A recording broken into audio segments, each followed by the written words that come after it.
Welcome to another episode of Intellicide, where we discuss who murdered intelligence and killed common sense. I'm your co-host Anthony Gentry, and my other co-host is Kyle Palmerville. And today we're going to be discussing who's checking on the AI. Who is?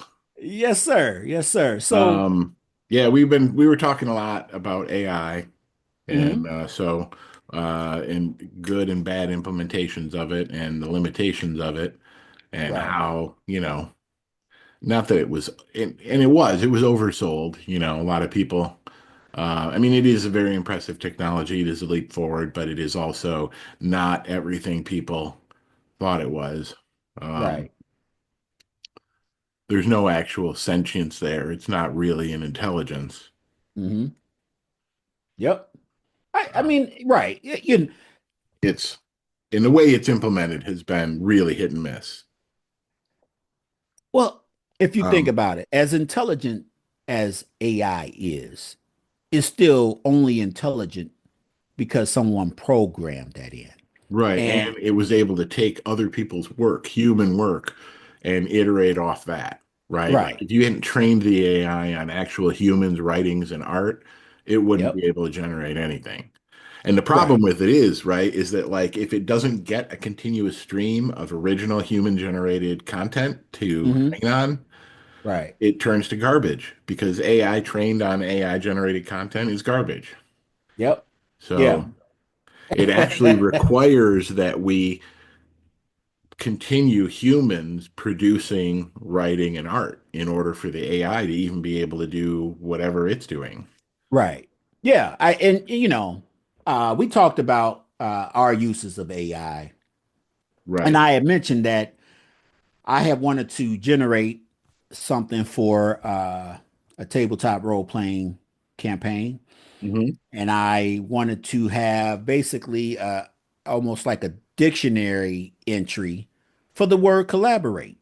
And so, I generated a few examples and I'm, posting them here in the chat. Why not just take a picture of the actual word in a dictionary? That's what I ended up doing. Oh, okay. Yeah. That's what I ended up doing. But I figured, hey, because my dictionary doesn't look as weathered, or the pages don't look as yellowed as these or whatever. Right. That's why I What? wanted to see what AI could generate. And Right. while it did a okay job in some aspects, the main thing that I saw was it would there were misspellings. A lot of times there were added characters, or it was just total gobbledygook. Right. Uh, and that's where you have to recognize that AI has a lot of limitations. Even the one that you mentioned, ideogram, Hmm.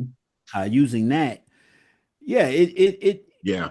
We aspects were of it. talking about like limitations on AI and how trying to generate images that have words in them are very Mhm. difficult. And Right. most like Dolly and Imogen, like other, um, a lot of the art generating tools aren't very good at it. There's a few that specialize in it, like we were talking about ideogram. Hmm. Um, there's some that specialize in like coding, Right. things like that. It's funny. I've taken to using the custom GPTs in ChatGPT for some things, for like if you want like expert advice on something.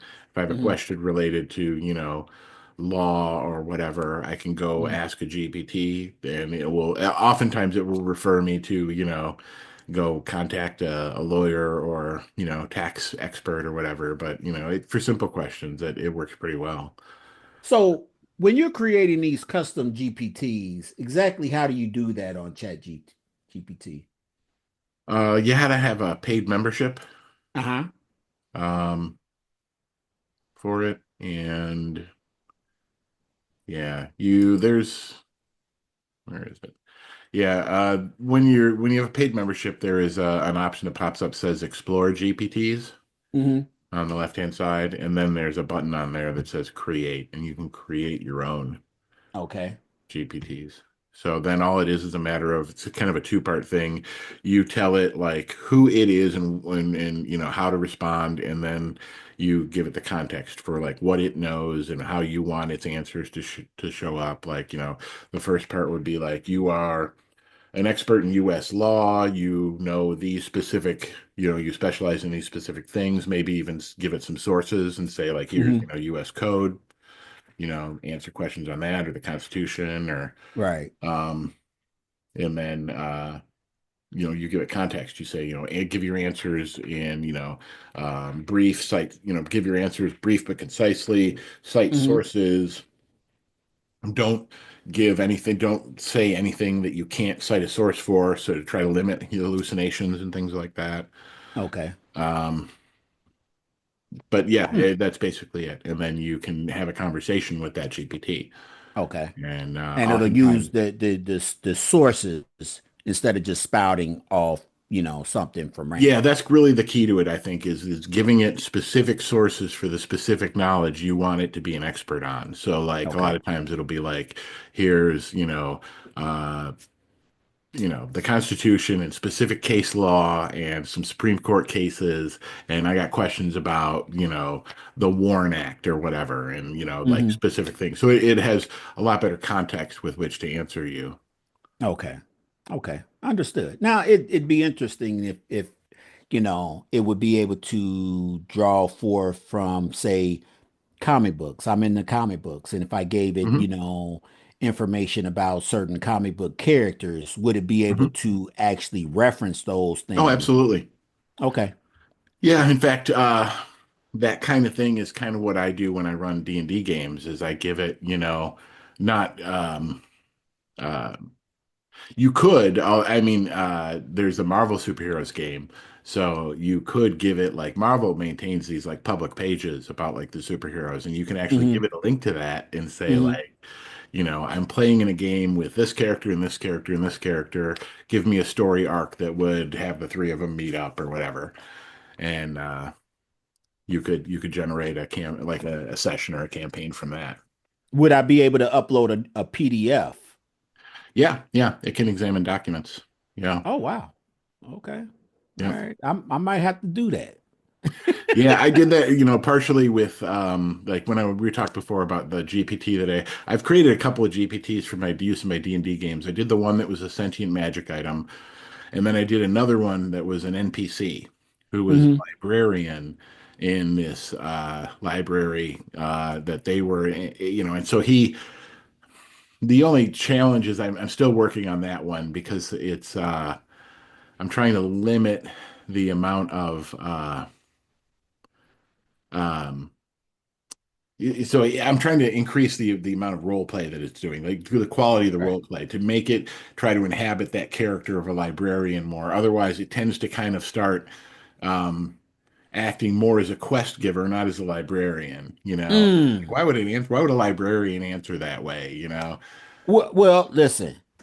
Now I know you running a D&D campaign, and I haven't played D&D for a while, but why couldn't there be a quest and not necessarily the librarian gives it, but the librarian hints at a quest that he's Yeah, heard and of? that's what I'm trying to get it to do, Okay. where like it will like, you know, and I've been going through and like updating the GPT to tell it things like that, you know.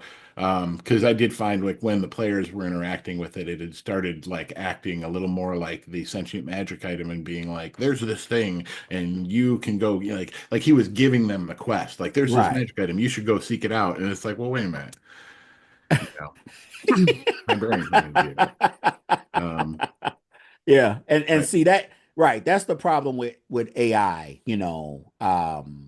you have to give it boundaries right. or whatever. Yeah. And even with some of those boundaries, it still isn't enough or whatever. It's not right now, it's not going to be as creative. And I don't care about the images. Like the images that it creates are beautiful. They're wonderful for a lot of times, but you still see issues with, hands, the hand All right. placement Yep. Yep. isn't Quality of right. the, yep. You'll Details. see extra limbs every once in a while. Hmm. It's those Well, it's kind to of the point things. now where I question every photo I see. Mm, online. Like somebody posts a photo of, anything nowadays, honestly, my first thought is, okay, this is probably AI generated, and you need to prove to me it's not before right, I believe it. I right. need to like rule out that it's not AI generated.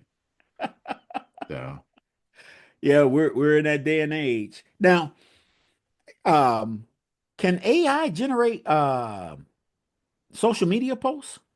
oh yeah. Oh my God, Yeah, yeah. There's so I took a class that was about using ChatGPT in cybersecurity.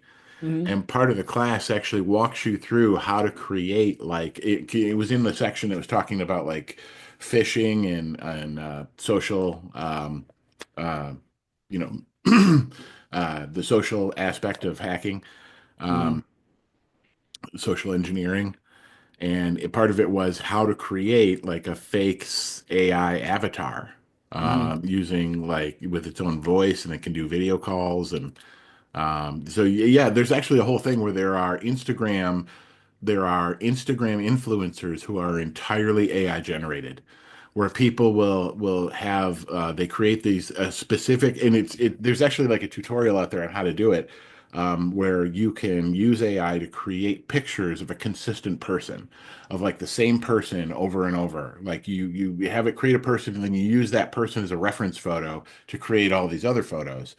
And so mhm. people have used this to create Instagram followings of like 250,000 people, because it's like a beautiful woman and they show Uh-huh, pictures of her exercising and eating and doing all these things, but it's all entirely AI generated. And then you uh-huh, can even take it and have it do videos, like social uh-huh. media, like TikTok videos and stuff. Wow. I and Yeah. see and right that I've seen, advertisements and videos on people doing that, creating these influencers, these AI influencers. But I'm really not into that. I don't follow any influencers anyway on social media. So, the last thing I want to do is create a social media influencer. Yeah, I I know. just, It's not something I do either, but it's one of those things. To your point though, you had mentioned, can AI do that? Is it to that point? And it is. It's to the point people are doing that. Um, right. so I'm not necessarily into it. I'm just aware other people are doing it. Right. Yeah, I'm aware of people doing it, and I get it. Obviously there's a market for that. Well, I yeah, I just mean, Instagram's all, I don't know, the whole thing about social media, maybe it's just because we're two old men, but it's kind of like, yeah, the appeal of social media seems to be mostly for like, younger people with shorter attention spans who aren't, a lot of that, you see all you have to do is have like a pretty person, um, male or female, and just them posting pictures of themselves doing normal things, and you'll generate a lot of followers. well, it's a gratification Yeah, effect yeah. on that, where Um, right, you see someone you admire, oh, I want to look like them, I want to dress like them, I want to go where they're right. going. It, Um, I do honestly find it an interesting philosophical thing, because social media obviously was originally intended for people to connect with each other. So for like right. real interactions, the Right. twofold problem is that, a lot of people end up getting in trouble with it, and they end up doing things on social media that ends up getting them in trouble in real life, because they are themselves and they're being genuine, and so it's tied to them. Hmm. And so the other thing is that, most people aren't that interesting, right? So like most, uh, that's why when people do create these fake, like you said, it's a gratification thing. People are looking, they want to be like someone. So you create this idealized, albeit fake, avatar who is Hmm. the thing that people would like to be like. They're beautiful, they appear to be doing interesting things. And so people will follow that. Right. Um, Yeah, like you said, social media was invented, or the original intent was, hey, I went to high school with you. I haven't seen you in 15 years. You live on the other side of the country or the planet. I mhm. can connect to you that way, you Yeah, know. yeah. But it's become so much more than that. And a lot of people, their whole or entire life is devoted to this online persona, where you can have individuals sitting in a restaurant in person with another with their family, friends, etc. And they spend 20 minutes like this, Right. and they're eating their food or whatever, looking at their phone. They'll take a picture of them with the group Right. to show like, hey, look, I'm out connecting with other people. But in Right. reality, like most of the people spent like 10 minutes Yeah. sitting there It, it, looking at their it's phone. ridiculous. But it's, you know, it's commonplace. Most people are doing that these days. Well, right. It's expanded beyond age groups. Hmm. I find it funny because I'll go to the doctor's office a lot of times, and not to say that I haven't been on my phone. There might be something that I'm looking for, email. I'm sending a text message to someone. I'm not saying that I've never done that, but I've actually been in a doctor's office. I don't pull out my phone, and I look at everybody else on their phone, and they Hmm. may be sitting there with their children. They may be sitting there with a spouse, and they're both just looking at the phones instead Hmm. of having a conversation. Hey, you worried about what the doctor might say? How what's the Oh, well. weekend look like? They're not having those kind of discussions. You have young kids What do you think now. of this mole? Let me try. Well, I'm not saying that you have to go into detail about that, but I mean, Yeah. just being human, Yeah. having an interaction outside of the phone. Yeah. You Yeah. have young kids now where, like, when I was a young guy in high school and whatever, you could go and talk to a girl or whatever, get her number and have a conversation with her. Now it's like, oh, what's your Instagram? Let me Right. talk to you that way, DM you. Yeah. So I mean, it's changed, that's for sure. I mean, to our grandparents who maybe didn't even have phones, the whole idea of, hey, let's swap numbers probably seemed right. weird to Yeah. them. But Yeah, you're right. You're right.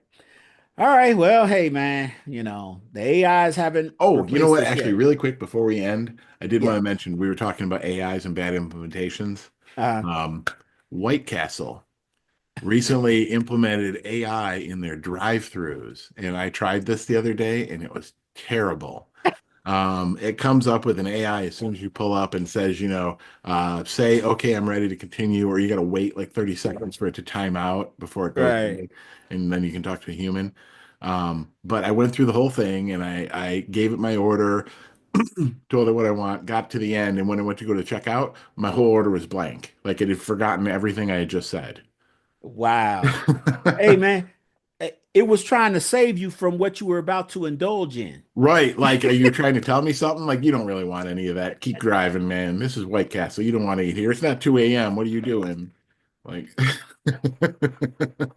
actually, it would be hilarious if it came up and said that. Right. The AI is like, hey, I'm protecting you. Right. All right. Well, we haven't been replaced yet. Maybe one day the AIs will That's when replace our me and AI Kyle. overlords have actually taken over. Yeah. Right. All right. Well, please like and subscribe.